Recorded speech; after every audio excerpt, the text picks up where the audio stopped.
টুসিমণি আজ অনেকদিন পরে ছাদে আসতে।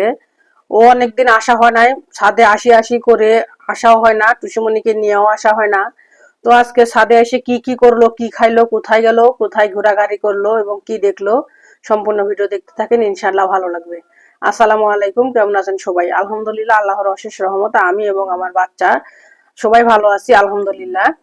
তো আমার টুসিমণি ছাদে এসে এই যে প্রথমেই এইখানে দাঁড়াইছে, একটা ঘাস হয়েছে এখানে, এই ঘাসটা কিন্তু প্রচন্ড ধারালো। ও তারপরও এই ঘাসটা খাওয়া শুরু করেছে। আর ওখানে আমাকে দেখে প্রথমে আর কি ও একটু চমকায় গেছে। যারা প্রথমে দেখছেন অবশ্যই তো বুঝতে পারছেন যে আসলে ও চমকায় গেছে।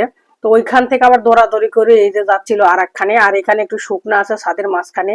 আর দেখেন কি উল্টাবাজি ডিগবাজি দিয়ে মানে মনের খুশিতে মানে কি করতেছে। যদিও বা অনেকদিন আসা হয় না, আর ছাদে আগে তো প্রচন্ড ধুলা ছিল, এখন বৃষ্টির কারণে সে ধুলাগুলো নেই। এখন উল্টাবাজি ডিগবাজি দিলেও শরীরে ধুলা লাগে না কো। তো যাই হোক, এই যে দেখেন টুসিমণি কিন্তু উল্টাবাজি ডিগবাজি দিয়ে আসলো, ওর শরীরে কিন্তু কোনো প্রকারের ধুলা ময়লা লাগে নাই কো, একেবারে চকচকা ফকফকাই আছে। আর এখানে কিন্তু প্রচন্ড ছাদে ঘাস হয়েছে। তো ঘাসগুলোর কিন্তু এখানে অনেকটাই ফুল এবং বিচি হয়ে গেছে। তো খেয়ে কিন্তু শান্তি পাচ্ছে না কো, ও কোথায় থেকে কোথায় যাবে, কি খাবে মানে দিশে পাচ্ছে না কো। একখানে থেকে আর একখানে মানে পাখির মতো এক ডাল থেকে আর এক ডাল, আর এক ডাল থেকে আর এক ডাল, মানে সেই অবস্থা করতেছে আমার টুসুমনি।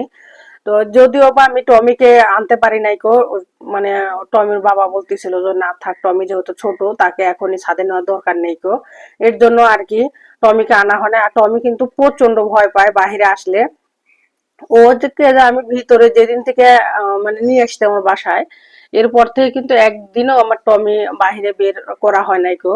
ওকে একদিন আমি গেটের বাহিরে নিয়ে দাঁড়াইছি, যদিও বা গেটের বাহিরে বলতে মানে বিল্ডিং এর বাহিরে নয়, মানে আমার রুমের যে মেন দরজা, সেই দরজার বাহিরে নিয়ে ও প্রচন্ড ভয়ে মন জোরে জোরে মানে ডাকতেছিল, আর আমাকে একবারে জড়া ধরতেছিল বারবার।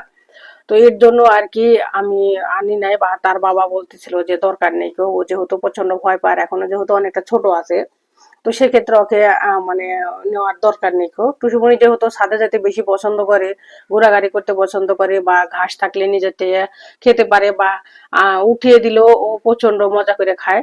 তো সেক্ষেত্রে কিন্তু ওকে আনা আর ওর আনন্দটা দেখার জন্য।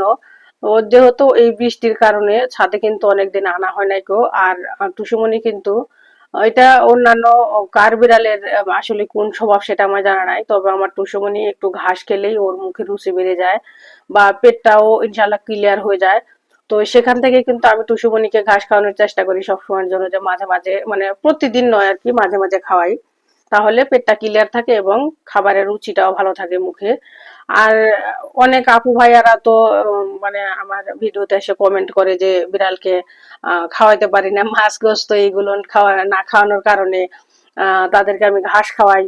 তো আসলে বিড়ালের ঘাস খাওয়ার যে কত উপকারিতা, সেটা যারা বিড়াল পালন করেন তারাই অবশ্যই জানেন, আর যারা পালন করেন না তারা তো এই সম্পর্কে জানেন না। এর জন্য তারা আর কি উল্টাপাল্টা বাজে মন্তব্য করেন।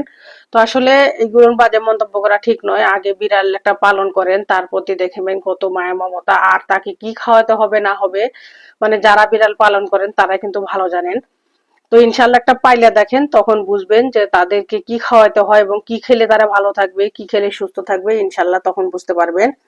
তো আমার টুসুমণি এই যে দেখেন এই টাঙ্কির এখানে আসতে আমার মানে ফোনে ভালো মতো মনে হয় লাইট পাচ্ছিল না কোন কি জানি না, মানে আপ ডাউন করতেছিল, একবার লাইট কম একবার বাড়ে। তো যাই হোক, তারপরও আর কি মনে হচ্ছিল যে ঝিকঝাক বাতি জ্বলতেছে, খুবই ভালো দেখা যাচ্ছিল। এখানে মনে হচ্ছিল যে ওই যে জোনাক যে বাতিগুলো, মানে জোনাকি বাতি জ্বলার মতো। তো আমার টুসুমণি ঘুরে ঘুরে ঘাস খাচ্ছিল। এখানে একটা অনেক বড় ঘাস গাছ আছে। তো সবাই ভালো থাকবেন, আল্লাহ হাফেজ, আসসালামু আলাইকুম।